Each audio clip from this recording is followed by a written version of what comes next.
Matt Lemke here with your Gamer Goggles, gamer-goggles.com. And today we're going to do another flip through for you, but this is maybe a little bit different than a flip through because this book's been around since the mid-90s. It was actually published for the first time in 1996. It's the Coalition War Campaign by Palladium Press for the Rifts universe. And the reason why I'm starting with this book is I'm getting ready to launch a campaign that's based in this time frame, this setting.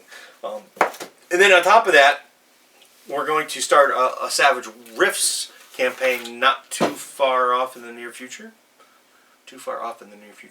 Anyway, not too far away. That's going to be coming on the tail end of this campaign. So, for those of you that are going to be following us and want to stay abreast of what we're doing, this is a kind of like a precursor of what we're doing. So, and the other reason why is this is probably one of the most fundamental books that I have ever used in my role-playing career. This picture, I caught it on a hobby shop at Summit Mall, and I was just like, okay, that book is bought. I had already been playing Palladium. I played a little bit of Rifts, but we didn't have too many books, so we bought this book. My friends from high school and my new friends from college were immediately going crazy. We went ape.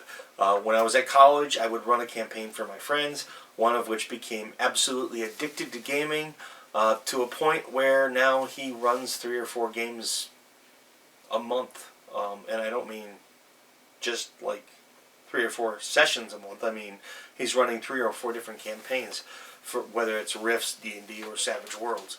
It doesn't matter. He's fallen in love with gaming. For me, there's a lot of iconic moments that come out of this book. Well, one, we were, it was the mid-90s, so picked this up. I'm like, that's just bad to the bone. That is wicked. We already had been playing Rifts. We saw this pilot down here, and we were like, wow, amazing, right?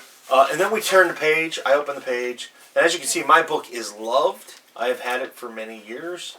I'm hoping they come out, hint, hint, Kevin, with a limited edition version of this book in leather bound. Maybe they did, and I just missed it. But, I grew up in the I'll be back era, and this is so reminiscent of the Terminator. And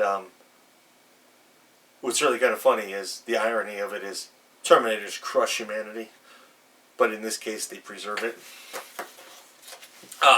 And basically, this book is iconic within the Rifts universe as well, because without the Coalition War Campaign, I'm not sure that Rifts would have matured and developed the way it did. In fact, I guarantee you it would be very different. Taking the Coalition and making them the good bad guy that they are, and giving them the humanity over all mentality was a great idea.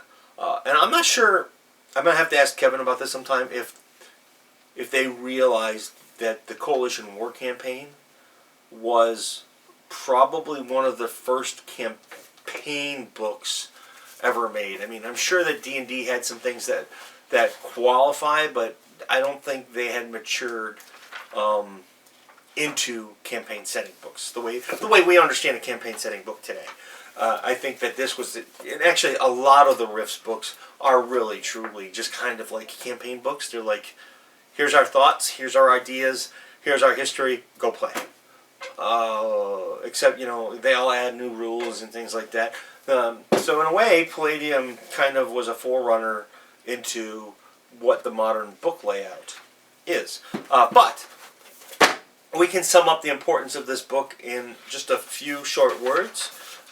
Emperor Prosek is introduced in this book. Cheetown is introduced in this book. We also have, they're not really introduced, but I mean, you have more information on Tolkien, on the Federation of Magic, on Free Quebec. Northern Gun gets a little bit more notice here. There's a little bit more information about juicers that is introduced in this book. But this book is primarily about the war that is coming. And this is Emperor Prosek's, I guess you could call it pre-campaign. A good bit of the book, about 60 pages of the book, is basically fluff. The book in and of itself is roughly 230 pages.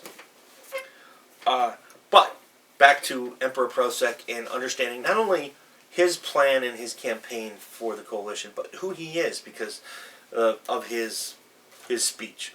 So the very first few sentences of the speech that is in the book on page 9. To embrace the inhuman is to lose our humanity. To accept the alien is to lose our identity. To use magic is to forsake technology. Magic and the acceptance of the monstrous, alien, and inhuman is the poison that eats away at our people. That pretty much sums it up. If it's not human and it's not technology, it's pretty much evil. And then he goes on several more paragraphs with his stand and the coalition stand on it. And then he starts talking about his plan, which as a citizen you probably wouldn't have understood it was going to lead to war. It might have been in the back of Emperor Prosek's mind the only way.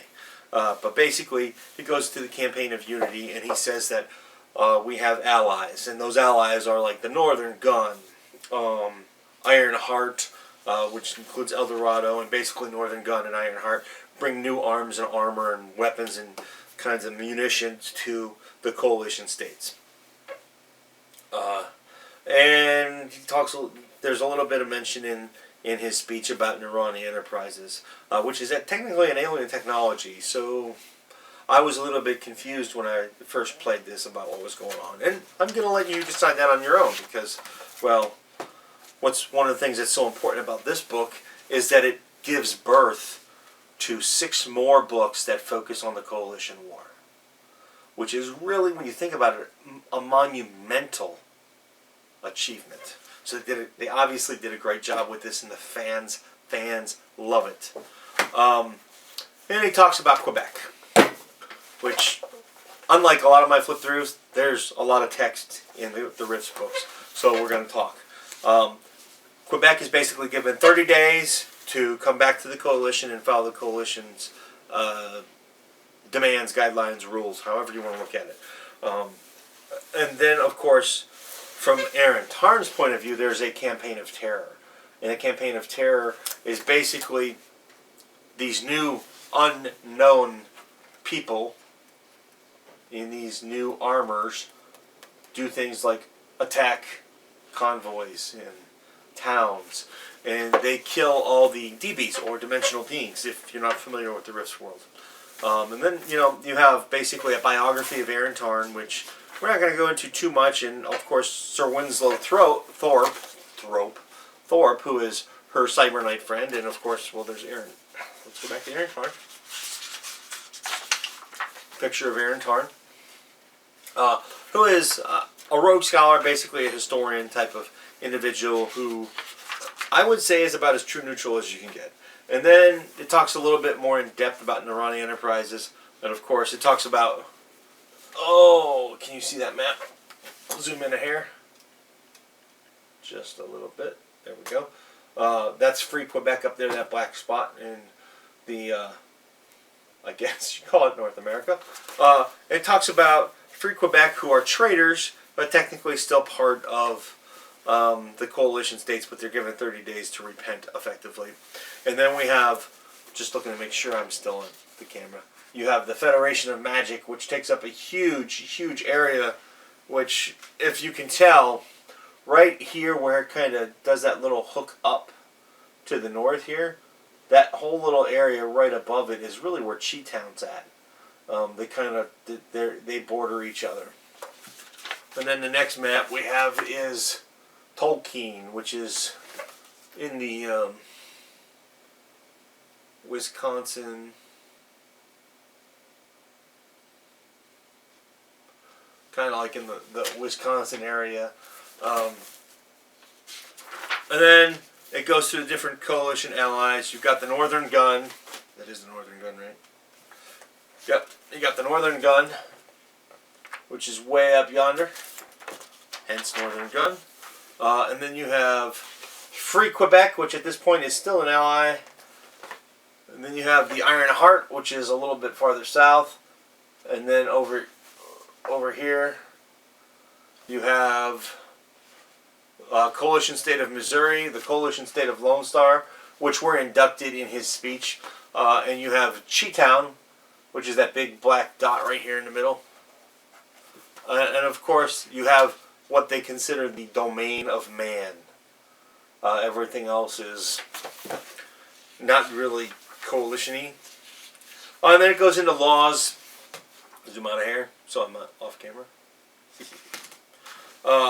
Coalition laws and things like that. And a great deal of like city access. And one of my favorite parts of the book was all about the Coalition Army. Why I think it's fundamental is because without it, you wouldn't have had tons of storyline that came out at about 10 years later. And, I mean, they did a great job with detailing the 20-year plan, which, if you kind of look at the time frame, Coalition Wars 1 came out about 20 years later.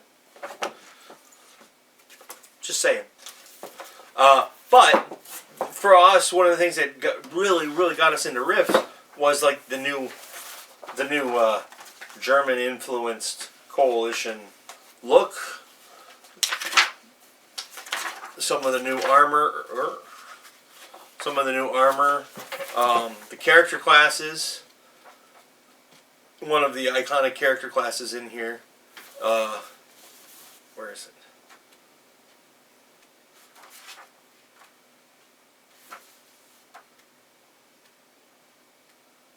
I will find it for you.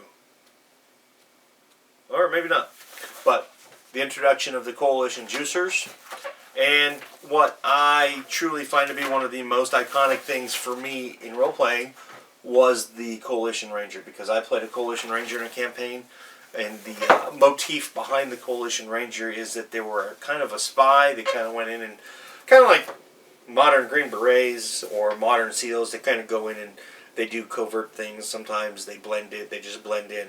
Which my job was to blend in, and my GM introduced me to some things that I had never done before, like passing notes at the table, back and forth to the GM to communicate thoughts and actions. That was totally new and different to me. Now, but more than anything, I mean, there's all kinds of new equipment in the book. You can see there's some really great pictures of some of the newer armors, some renditions of older armor, or just simple, and the Skelelots. We fell in love with the Skelelots.